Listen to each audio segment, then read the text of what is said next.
My wife left her wedding ring on my laptop, right on top of the spreadsheet she said had ruined our marriage. The note beside it said, "I hope your numbers keep you warm." She called me materialistic because I wouldn't gamble our savings on her dream. My brother laughed. My mother stayed quiet. And the sister my wife always looked down on was treated like hired help on the very farm she had helped keep standing.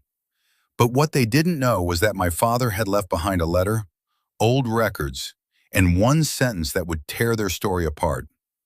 The funny thing is, I was never trying to kill Callista's dream. I was trying to keep it from crushing the people who had already carried Emberlight for years. But when responsibility gets mistaken for selfishness, the truth usually has to bleed before anyone respects it. Before we begin, tell me where you're listening from and what time it is there. Then stay with me, because the woman who tried to claim Emberlight Farm was about to watch my sister live the dream she never deserved. My wife left her wedding ring on top of my laptop, not beside it, not in a drawer, right on the screen over the spreadsheet she said had ruined our marriage. The note next to it was written in Callista's neat, pretty handwriting. "I hope your numbers keep you warm." I stood in our kitchen for a long minute with my work boots still on, my jacket half zipped, and the smell of hospital wiring dust still clinging to my shirt. I had spent 10 hours replacing old panels in a medical office outside Wexford Hollow. My back hurt. My hands were cracked from cold weather and wire work. But that note hurt worse than any job ever had. The strange thing was, I knew exactly when it had started. Not that morning, not even that week. It started 3 months earlier at my mother's Sunday dinner table. In the Voss family, I was never the impressive one. My older brother Darren had the good suits, the sales job, the loud handshake. My mother Verna always called him the one who made something of himself. I was Ingram, the youngest, the one nearby, the one people called when a breaker tripped, when a pipe froze, when Dad needed a ride to the VA, when a property tax notice came in and everyone suddenly got quiet. Being dependable did not make me important in my family. It made me convenient.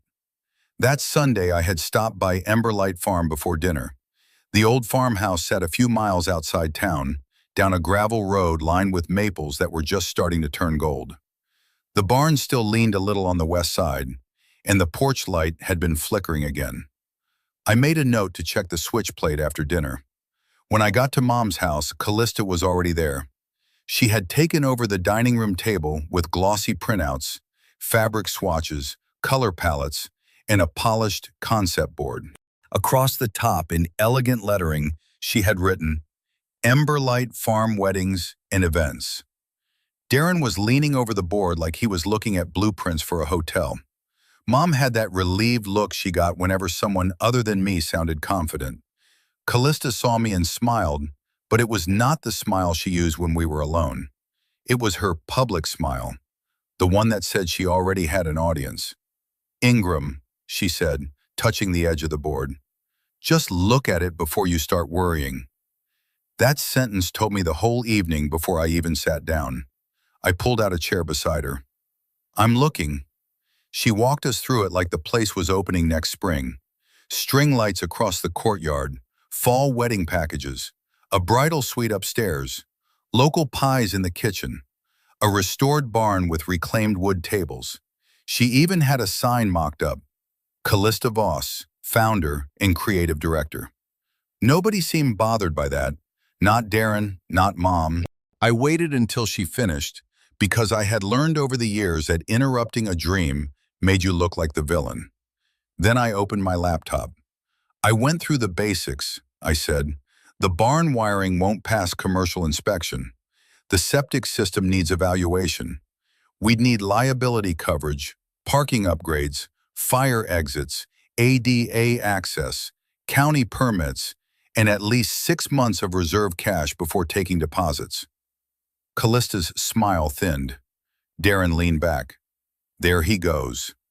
I kept my voice even. "This isn't me saying no. This is me saying we can't pull 80,000 out of retirement and build the rest on credit cards and optimism." Mom sighed.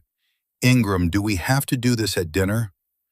That's exactly what I'm trying to avoid, I said, doing this without a real plan.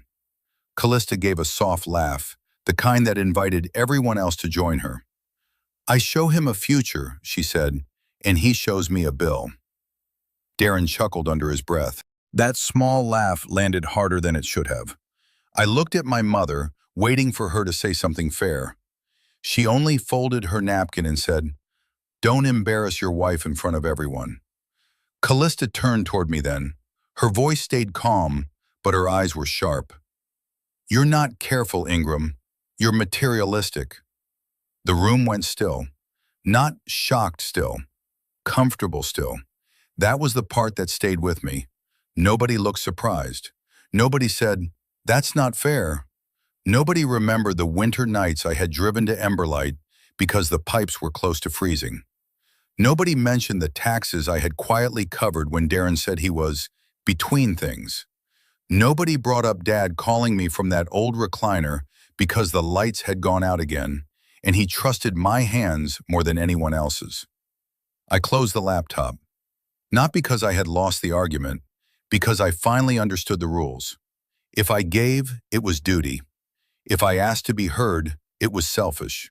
Dinner moved on after that. Mom served peach cobbler. Darren talked about market timing. Callista sat beside me like a woman being patient with a difficult man. Afterward, I stepped onto the back porch for air. The porch light flickered above me. Out of habit, I took my small screwdriver from my jacket pocket, removed the old switch plate, and tightened the loose screw inside.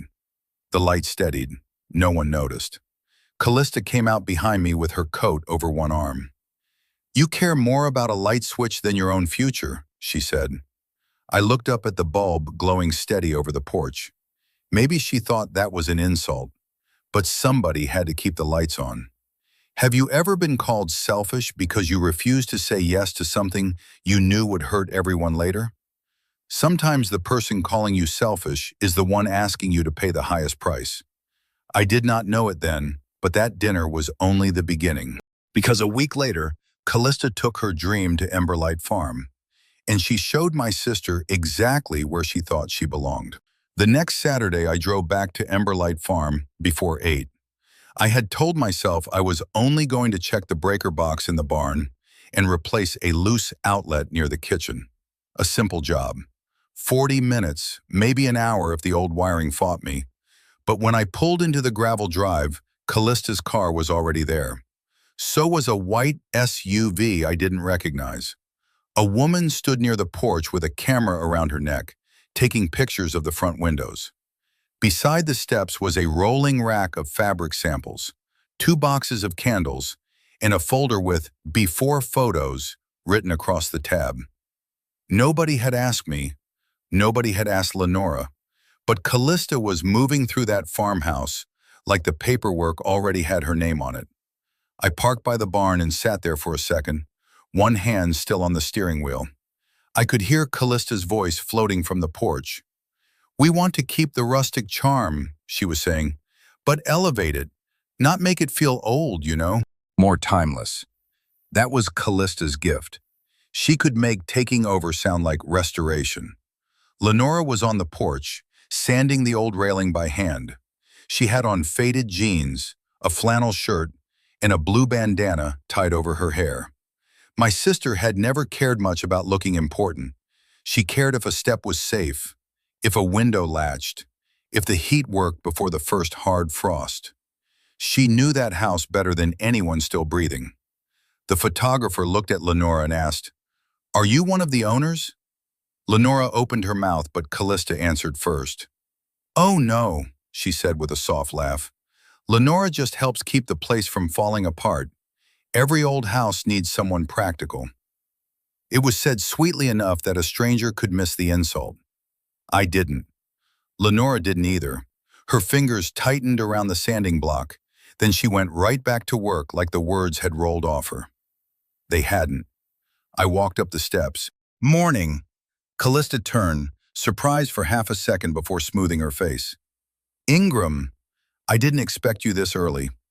I said I was checking the breaker. "Oh, right," She gestured toward the photographer.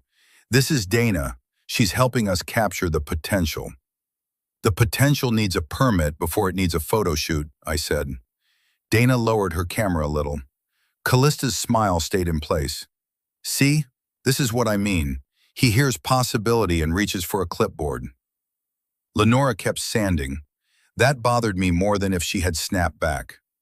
Inside, Callista walked Dana from room to room, talking about bridal suites, floral arches, curated vendor lists, and a more refined farmhouse experience.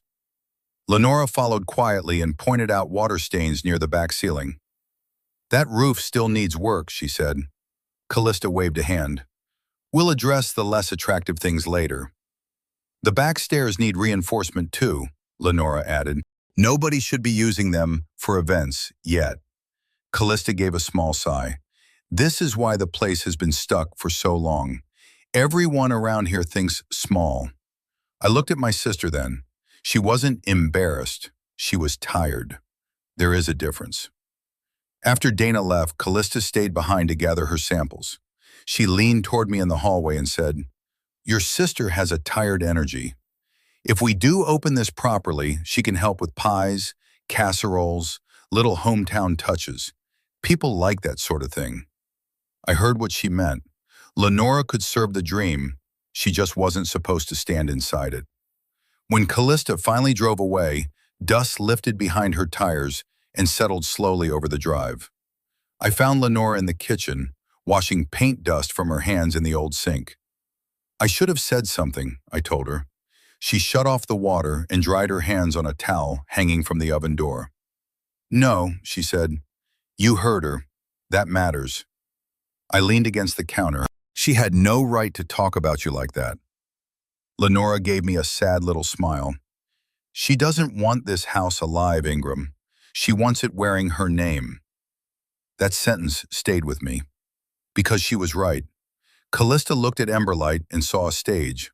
Lenora looked at it and saw years of staying, fixing, cleaning, waiting and trying again. One wanted applause. The other wanted the house to survive. Before we locked up, Lenora touched the railing she had sanded smooth. It'll need another coat before the cold sets in, she said. No speech, no complaint. Just another quiet act of keeping something standing. And I had no idea that the next time my family gathered, they would make it clear that keeping something standing did not mean they thought I had any right to decide what happened to it. 3 weeks after that morning at Emberlight, my mother called and said we needed to sit down as a family. That was how Verna phrased things when she wanted agreement without calling it pressure.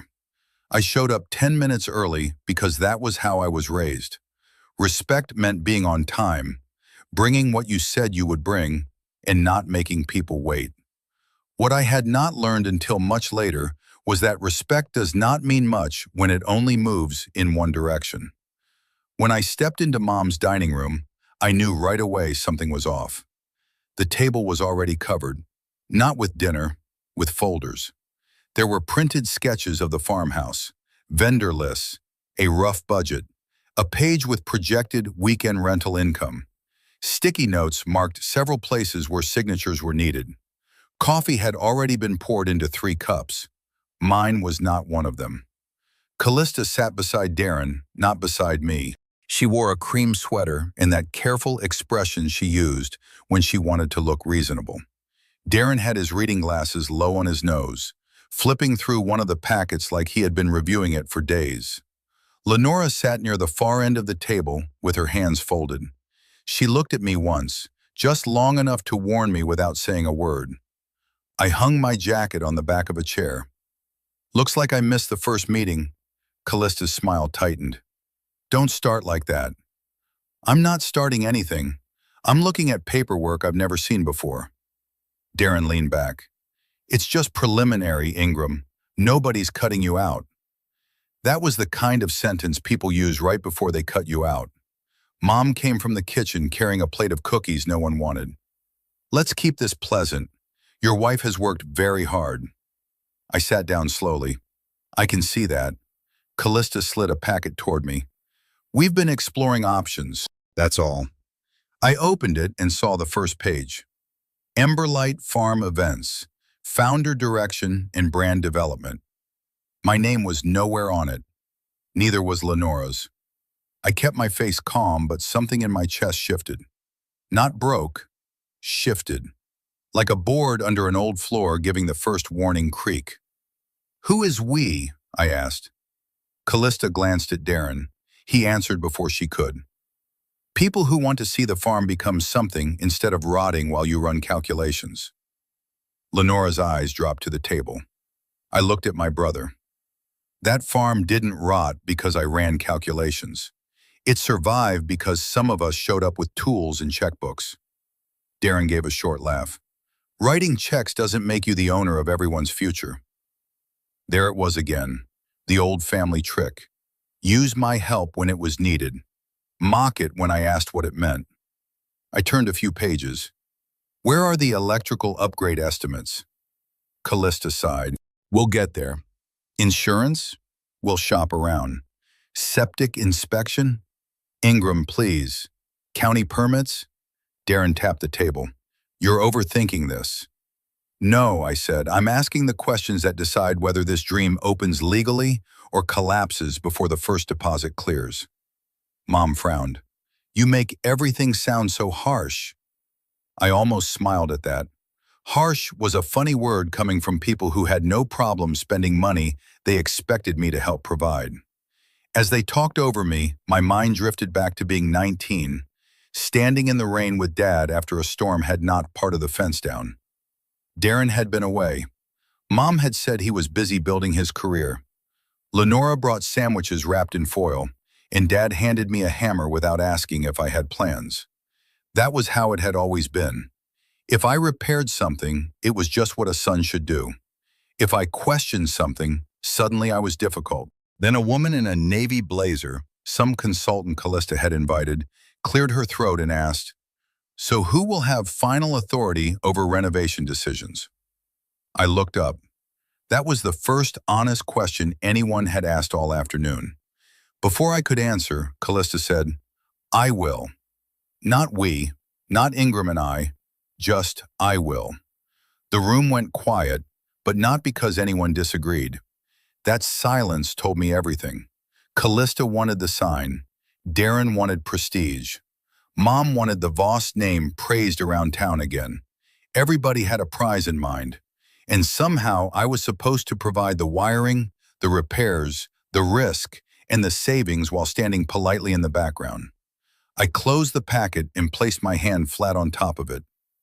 "If my money and my work are involved," I said, "my voice is involved too." Darren rolled his eyes. "Here we go." Mom reached for the cookie plate. "Can we not turn this into a fight?" Callista looked at me with quiet warning in her eyes. "You're making this harder than it needs to be." "No," I said. "I'm making it honest." Nobody liked that. People usually prefer peace when peace means you stay quiet. The meeting ended without ending. Chairs scraped. Papers were gathered. Callista barely spoke to me as she put her folder into her tote bag. Darren left through the front door, already on his phone, probably telling someone I had been impossible. I stayed behind to help Mom carry cups to the kitchen. Old habits do not disappear just because you finally see them clearly. When I came back into the dining room, Lenora was standing by Dad's old roll-top desk in the corner. She held a yellowed envelope between two fingers. "I found this while cleaning out the bottom drawer," she said quietly. "Almost tossed it with the old receipts." She handed it to me. My name was written across the front in Dad's handwriting. Ingram. No explanation. No date. Just my name. Lenora lowered her voice. "I think you should read this before anyone else does." The envelope felt heavier than paper had any right to feel. And as I slipped it inside my jacket, I had the strange sense that whatever was inside it might explain why Emberlight had never really belonged to the people speaking the loudest. I did not open Dad's envelope when I got home. I told myself it was because Callista was still awake, sitting in the living room with her laptop open and a glass of white wine on the side table. She barely looked up when I came in. "How did your little stand go?" she asked. I hung my jacket by the door. It wasn't a stand, it was a question. It felt like a performance. That was Callista's way. If I stayed quiet, I was unsupportive. If I spoke clearly, I was performing. There was no doorway in that house where I could enter as an equal. So I said nothing. I washed my hands, checked the back lock, and waited until the house settled. Around midnight, I went into the small office off the kitchen. Rain tapped against the window over my desk. The room smelled faintly of paper, dust, and the lemon cleaner Callista liked to use when company was coming. I placed the envelope under the desk lamp. Dad's handwriting was plain and slanted, the same handwriting from old repair lists and grocery notes. Seeing my name written by him made my throat tighten before I even broke the seal. Inside was not a will, not a deed, just a letter. Ingram, if you are reading this, it means someone finally found the drawer I told your sister to clean out. That sounded so much like him that I almost laughed. Then I kept reading. He wrote about Emberlight after his first stroke, how the place had nearly slipped away twice, how the tax bill one year had been worse than he admitted, how the roof repair after the ice storm would have finished him if I had not covered the balance and refused repayment. He remembered the little things too, the furnace part I picked up from Butler in a snowstorm, the porch rail Lenora sanded until her hands blistered, the nights I came after work to check pipes when everyone else said they would try to get there this weekend. Then I reached the sentence that made me set the paper down. If this place still stands after I'm gone, it will be because of Ingram. I read it once, then again, then a third time, slower. For most of my adult life, I had told myself I did not need anyone to say thank you. I was practical. I was grown. Men like me did what needed doing and moved on. That was the story I used to keep from admitting how much it hurt. Dad had seen it. He had seen me. And somehow the only place he had said it was on a sheet of paper hidden in an old desk. Behind the letter were copies of receipts, property taxes, insurance checks, supply invoices, electrical parts, emergency work. Some had my initials in the corner. Some had Dad's careful notes written beside them. Paid by Ingram. Ingram handled. Ask Ingram. Together, those papers told a quiet history of Emberlight Farm. Not the polished version Callista wanted on a brochure. The real one. The one made of cold mornings, late payments, and people fixing what they could before it failed completely. The next evening, I showed Callista the letter.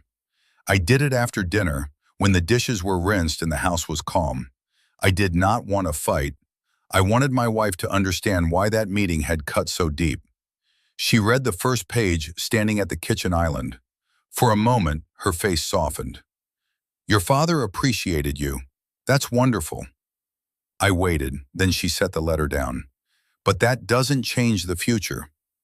Something in me went still. The future? I asked. Ingram, I'm not saying your work didn't matter. I'm saying we can't let old feelings control what this place could become.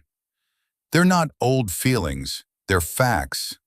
She looked tired, as if I were making her explain something simple. You always do this. You take something emotional and turn it into proof. I almost answered but stopped myself, because I finally saw the gap between us. To me, the past was responsibility. To Callista, it was decoration. A few days later, Lenora asked me to meet her at Emberlight. I drove there after finishing a job at a church fellowship hall, arriving just as the late afternoon sun was dropping behind the barn. She was waiting in the kitchen with a folder tucked under one arm. I don't have proof yet, she said, but Darren's been calling people. Callista too. Contractors, a branding woman in Pittsburgh, maybe even someone at the county. I pulled out a chair. About what? Lenora looked toward the front room, where old wallpaper curled near the window trim. They're acting like the farm already belongs to them. That Saturday, there was another family discussion. This time I came prepared. I brought copies of old receipts, tax records, and Dad's letter in a plain folder. When Darren started talking about upgrades, I asked who would carry the debt if bookings failed. He gave me a look. There's that cheerful attitude again. Mom said, Ingram, you're making everyone uncomfortable. Callista stared down at her coffee, embarrassed by me, not by the risk. So I asked one more question. Who here is willing to sign personally for the loans? Nobody answered. Not Darren, not Mom, not Callista. The silence was clear enough. Have you ever brought facts into a conversation and realized people were never interested in facts at all? Some people do not want truth. They want agreement that sounds like peace. That night I went home and put Dad's letter into a safe folder. As I slid the papers inside, a smaller folded note slipped out from behind the last receipt. I had missed it before. Only one sentence was written on it. If anyone tries to rewrite how Emberlight survived, don't let them. I sat there long after the rain stopped, because by then, I knew. That was exactly what they were doing. After I read Dad's note, I stopped trying to win conversations. That did not mean I stopped listening. I listened more closely than ever. And what I heard over the next few weeks told me the dream was no longer a dream. It had become a machine, and every part of it was moving, whether I agreed or not. Callista started small, a consultation fee here, a deposit there, a designer in Pittsburgh who needed a retainer, a website draft that was too good an opportunity to pass up. Every item sounded reasonable by itself. That was the clever part. Nothing looked reckless until I placed it all on one page. When I brought the totals to the kitchen table, Callista barely glanced at them. "You're doing it again," she said. "Doing what?" "Trying to make fear look responsible." I folded my hands because I knew if I raised my voice, she would use the tone instead of answering the question. "These are obligations," I said. "Deposits can become contracts. Contracts can become liability. We don't even have county approval." She leaned back in her chair. "You know, most husbands would be proud their wife had this much drive." Most husbands. That phrase sat there between us like a challenge. By mid-November, Mom was calling Callista directly. Darren was forwarding contractor names. People discussed Emberlight around me, not with me. I would walk into a room and conversations would pause just long enough to become polite. Lenora noticed too. One afternoon, she met me at the farm with coffee from the gas station on Route 19. We sat on the tailgate of my truck while wind moved through the empty cornfield across the road. "She's not just planning," Lenora said. "She's claiming." I looked toward the house. "I know. You sure you're all right?" I almost said yes out of habit. Instead, I said, "No, but I'm thinking clearly." That was the only answer I had. The week after Thanksgiving, Callista insisted we attend a regional wedding showcase outside Pittsburgh. She said vendors, planners, lenders, and future clients would all be there. "We need to be seen," she told me. I wanted to say we needed permits more than attention, but I still believed, maybe foolishly, that if I showed up beside her, she might remember I was her husband and not her obstacle. So I went. The convention center was full of polished tables, flower walls, champagne-colored linens, and people talking like every barn in Pennsylvania was one renovation away from becoming luxury. Callista fit right in. She moved from booth to booth with her folder under one arm, smiling, shaking hands, describing Emberlight Farm as if it had already opened. At first I kept quiet, then I heard my name. "Oh, Ingram keeps me grounded," she told a planner with silver glasses. "Sometimes a little too grounded. He falls in love with spreadsheets." The planner laughed. Callista smiled wider. "I told him I was building a future. He asked me about septic." More laughter. A caterer standing nearby looked at me and said, "So you're the finance department?" I forced a polite smile. "I'm the person trying to keep people from booking a venue before it can legally host them." The caterer stopped laughing. Callista's eyes flashed, but only for a second. Then she touched my sleeve like I was a child interrupting church. "He means well," she said. "He just worries." That was when I understood what she was doing. She was making my caution into a personality flaw, my responsibility into a joke, my work into something small enough to laugh at over brochures and sample menus. A little later, I stepped outside. Rain had started, not heavy, just enough to shine the pavement under the parking lot lights. Cars rolled past with windshield wipers ticking. Inside, through the glass doors, I could still hear music and voices. I stood there with my hands in my coat pockets and felt something settle in me. This was not about being careful anymore. It was about dignity. A stranger could only laugh at me because my own wife had handed him the punchline. Have you ever sat still while someone turned your sacrifices into entertainment? That kind of embarrassment does not end when the room gets quiet. It follows you home. For several days after the showcase, I nearly gave up. Not because I thought Callista was right, because I was tired. Tired of correcting half-truths. Tired of being told I lacked faith. Tired of watching my family treat common sense like betrayal. Peace started to look tempting, even the kind that costs you your own voice. Then Lenora called me on a Wednesday evening. I had just come home from a service job and was rinsing my hands in the utility sink when my phone rang. "You need to come by the farm," she said. Her voice was low, careful. I drove over before dinner, the sky already dark by the time I reached the gravel lane. Lenora was waiting inside the kitchen with an old folder spread open on the table.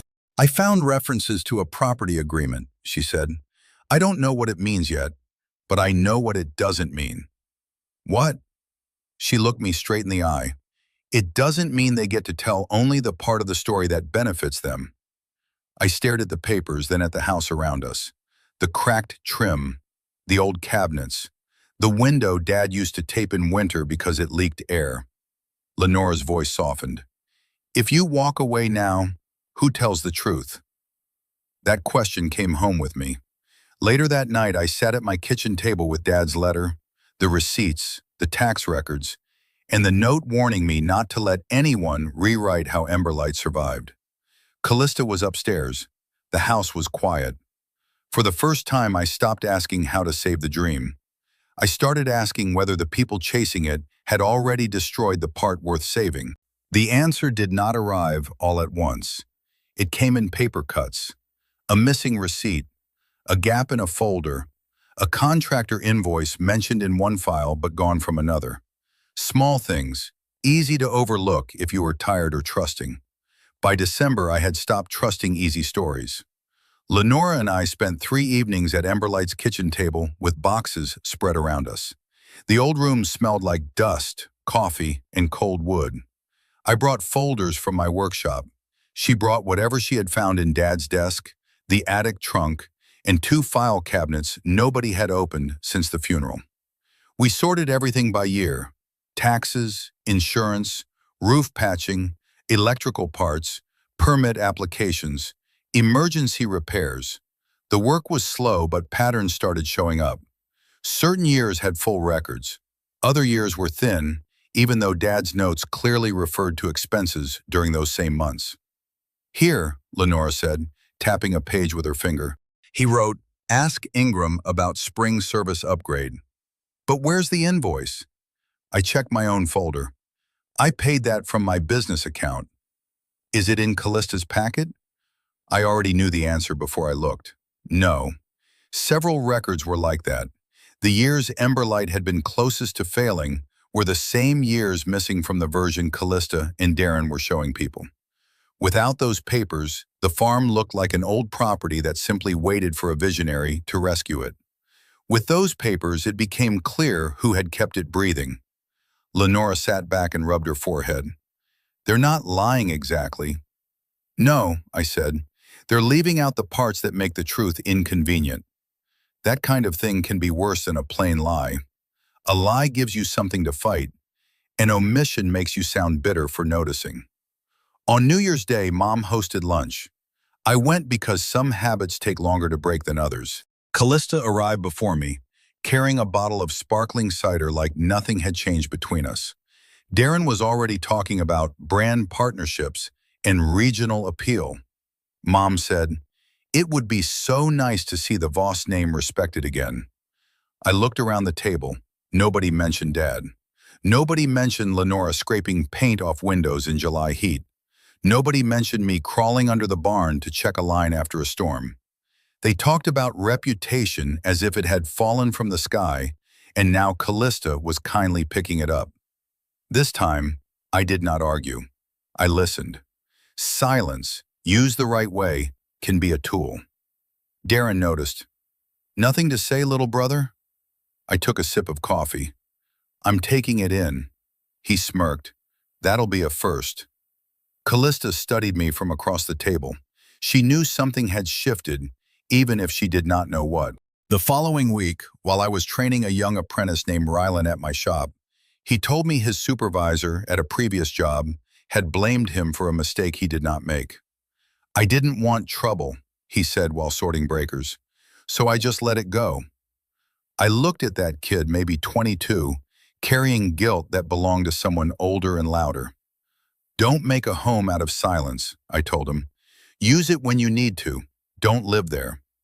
The words came out before I realized they were for me too. That afternoon, I started building a timeline. Not in anger, in order.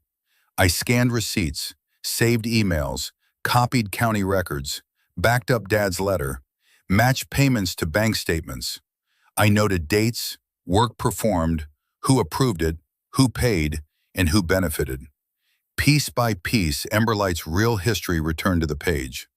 Callista noticed the change within days. One evening, she stood in the doorway of my office while I labeled folders. "You've been distant," she said. I did not look up right away. "I've been busy." "No, busy is normal. This is different." I closed the folder and turned toward her. "I've spent years trying to be understood," I said. "Now I'm trying to understand." Her mouth tightened. "Are you building a case against me?" I answered honestly. "I'm building a record." "That sounds the same." "It isn't." She stepped farther into the room. "You know what this looks like? It looks like you're trying to embarrass your own wife because you can't stand seeing her succeed." That would have worked on me a year earlier, maybe even 3 months earlier. I would have apologized for the discomfort and softened the truth until it was harmless. Not this time. "If success needs missing records to stand up," I said, "maybe it isn't success." Her face changed, not sadness, warning. "If you embarrass this family," she said quietly, "you'll regret it." Then she walked away. I sat there with the desk lamp humming over the papers, and for the first time in our marriage, her words did not sound like fear. They sounded like a threat. Later that night, after the house went still, I opened a digital folder Callista had left shared on our home computer. She had forgotten I still had access from when I helped set up her printer.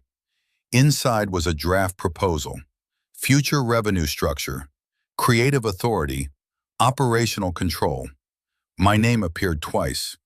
Maintenance support, electrical consultation. Lenora's name did not appear at all. I stared at the screen for a long while. They had not reduced me. They had assigned me a corner. And in the future they were building, my sister had no place at all. That was the moment I stopped asking whether I belonged in their plan.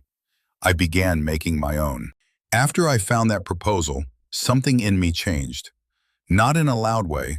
I did not slam doors or make speeches. I did not call Darren and demand an explanation. I did not beg Callista to admit what she had done. I simply stopped making myself available for conversations where the verdict had already been written. When Mom called about another planning discussion, I told her I had work. When Darren sent a message asking if I had settled down yet, I did not answer.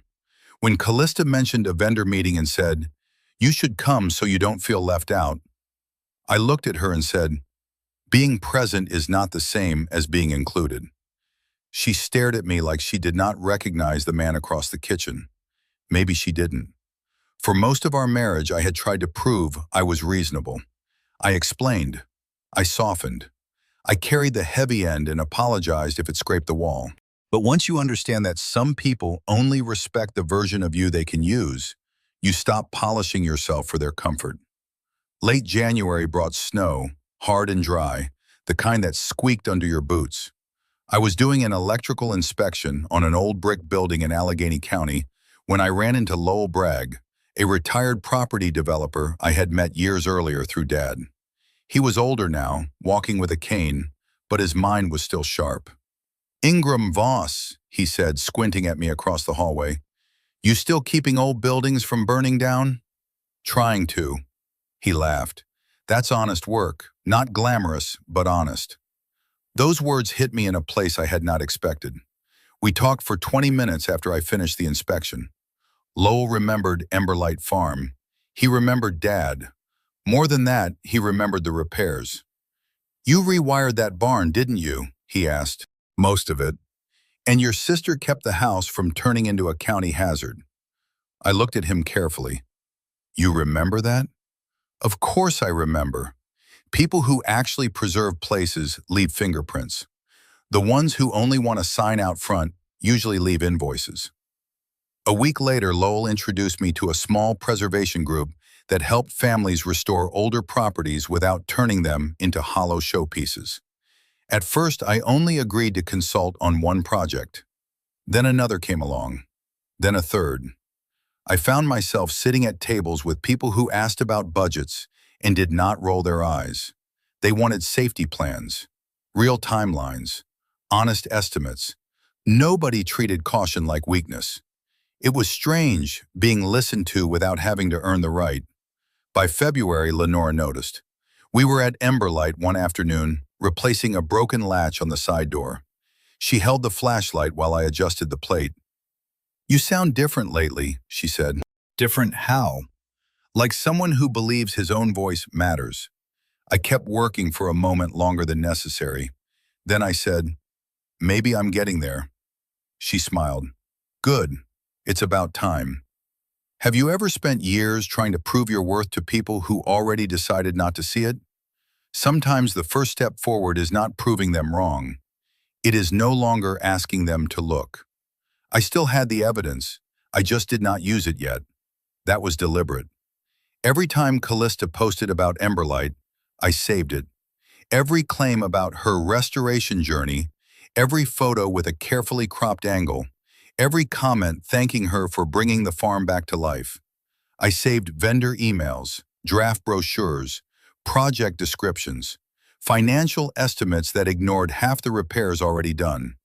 The more confident they became, the less careful they were. Darren began telling people he was helping guide the business side. Mom told ladies at church that Callista had finally given the family a reason to be proud of that old place. Callista changed her online profile to include Founder, Emberlight Farm Events. Founder, not wife, not part of a family effort. Founder. One evening in early March, Callista found me at my desk with folders spread across the room.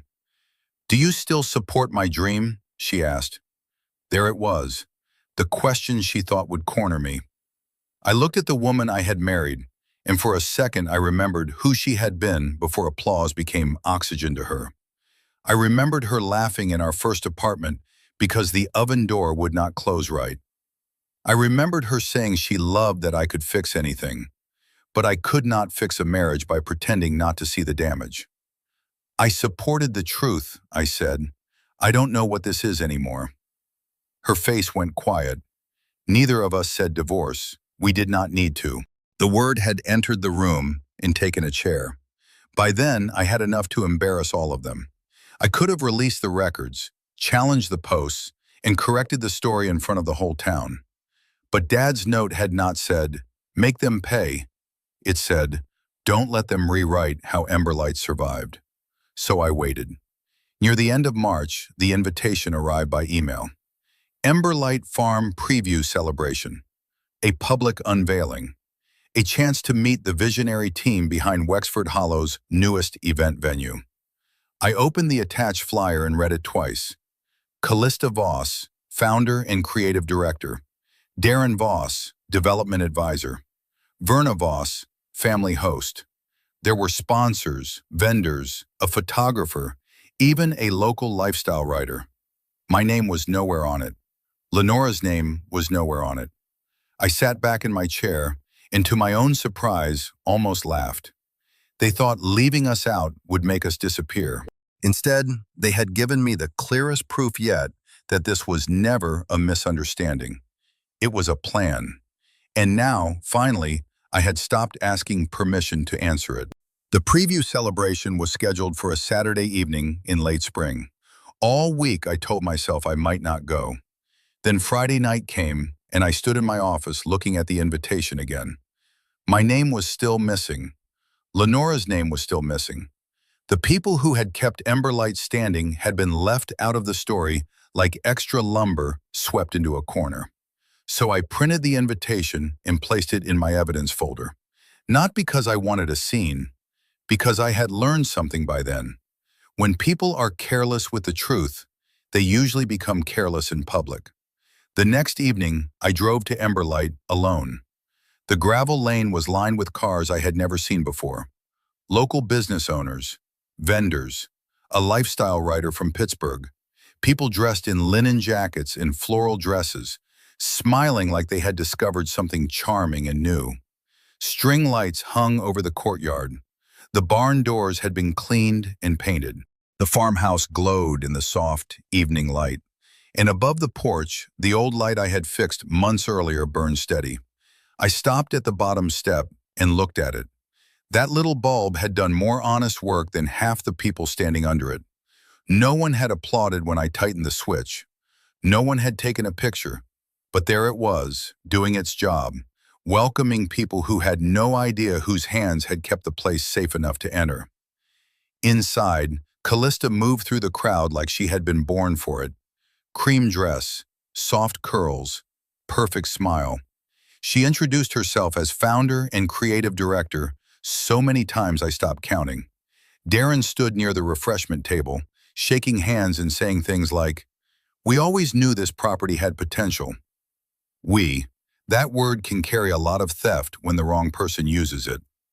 Lenora was near the kitchen doorway, wearing a simple blue blouse, helping an older guest find the restroom. Not because anyone asked her to host, because that was Lenora. She saw what needed doing. When the speeches began, people gathered near the barn entrance. Callista thanked everyone for believing in a dream that had waited too long. She talked about courage, vision, and bringing beauty back to an overlooked place. Darren spoke next. He praised leadership. He praised bold thinking. He praised the importance of taking risks. Neither of them said Lenora's name. Neither said mine. Then a short promotional video played on a white screen against the barn wall. Photos faded in and out. The old kitchen, the repaired porch, the breaker panel I had replaced, the barn lighting I had upgraded, the railing Lenora had sanded. The captions called it a family restoration journey. But the names on the final slide were Callista, Darren, and Verna. I heard applause around me. My hands stayed at my sides. What hurts more, being forgotten or watching someone use your labor as decoration while standing in front of a crowd to receive praise for it? I turned to leave before my face betrayed me. Callista caught me near the side hall. "You're not leaving already, are you?" she asked. "I've seen enough." Her smile disappeared. "Don't do this here." "I'm not doing anything. You've been sulking for months because you couldn't control this." A few people nearby slowed down. That was how quickly public respect can become public spectacle. Callista noticed them and raised her voice just enough. "You never supported this," she said. "You wanted it to fail so you could say you were right." I looked at the faces turning toward us. Vendors, neighbors, a county councilman's wife, Darren by the refreshment table, watching like he had paid admission. Callista kept going. "You made everything about fear, about money, about what could go wrong. And now that people believe in Emberlight, you can't stand it." A year earlier, I would have defended myself immediately. I would have corrected every sentence, chased every false impression, begged the room to understand. This time I let her finish, because every word tied her tighter to the story she had chosen. When she stopped, Lenora stepped beside me. Her voice was calm. "Would you like everyone to see the complete timeline?" The room went quiet. Callista blinked. "Excuse me?" Lenora looked at the guests, then at my wife. "You showed them a story. We can show them the records." Darren moved forward. "That's inappropriate." I opened the folder I had carried under my arm. "No," I said. "What's inappropriate is using people's work while erasing their names." I did not shout. I did not accuse anyone of being evil. I laid copies on the nearest table. Tax receipts, insurance payments, electrical invoices, permit records, Dad's notes, the letter. The sentence in his own handwriting saying Emberlight still stood because I had helped keep it standing. Lenora added her records too. Dates she had stayed with Dad, repairs she had coordinated, receipts for paint, railings, supplies, groceries when Mom could not manage. People leaned in. Nobody laughed now. The lifestyle writer picked up one page and then another. A vendor who had joked with Callista earlier looked at the barn lights and then back at me. Callista's face lost its color. Darren said, "This doesn't prove ownership." I looked at him. "I never said it did. It proves history." That landed harder than yelling would have. I turned to the room. "I never wanted credit for saving Emberlight," I said. "I only refused to let anyone erase the people who did." No one clapped. I was grateful for that. This was not a performance. It was a correction. Callista stared at me from across the table. For once, there was no polished answer ready, no soft laugh, no graceful turn of phrase, only realization. The man she had called materialistic had been protecting something she could not brand, borrow, or sell. Truth. And once the crowd saw it, she could not put it back in the dark. People think the truth sets everything right the moment it appears. It doesn't. The truth can open a window in a room full of smoke, but you still have to breathe through the damage left behind. After the preview celebration, Emberlight was the only thing people in Wexford Hollow wanted to discuss. Some called to apologize. Some acted like they had known the real story all along. A few avoided me in the grocery store because it is easier to dodge a man than admit you laughed at him when you should have listened. Callista did not come home that night. She stayed with a friend outside Pittsburgh, and 2 days later she sent me a message saying she needed space from the hostility. That was Callista right to the end. Even after being caught erasing people, she still found a way to sound like the injured party. By summer, we were officially separated. There was no dramatic courtroom scene, no shouting in front of a judge, just attorneys, paperwork, quiet rooms, and the slow understanding that love cannot survive when trust has been treated like an inconvenience. Callista wanted recognition. I wanted stability. Those two things could have lived under the same roof if honesty had been there too. But somewhere along the way, she stopped wanting a future with me and started wanting an audience for herself. A few people expected me to celebrate. I didn't. You can know a marriage has to end and still mourn it. I remembered the woman who used to bring me coffee when I worked late in the garage. I remembered the apartment with the broken oven door, the old Christmas tree we bought for $12, the way she once said she felt safe with me. Those memories were real. So was what came after. Both truths had to sit at the same table. Darren's reputation took a hit, though not in any flashy way. People simply stopped taking his big talk at face value. He still wore good jackets and spoke like every idea in the room had started with him. But the town had learned to read the fine print. Mom had the harder road. Private regret is quieter than public shame, but it cuts deeper if a person lets it.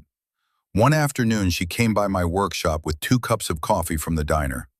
I was labeling parts near the back bench when she stepped inside. "I won't stay long," she said. I wiped my hands on a rag. "You're fine." She set the coffee down and looked around my shop, at the shelves, the tools, the invoices clipped in neat stacks. Then she said, "Your father would have been proud of how you handled it." That sentence arrived decades late, but I took it anyway. I did not hug her.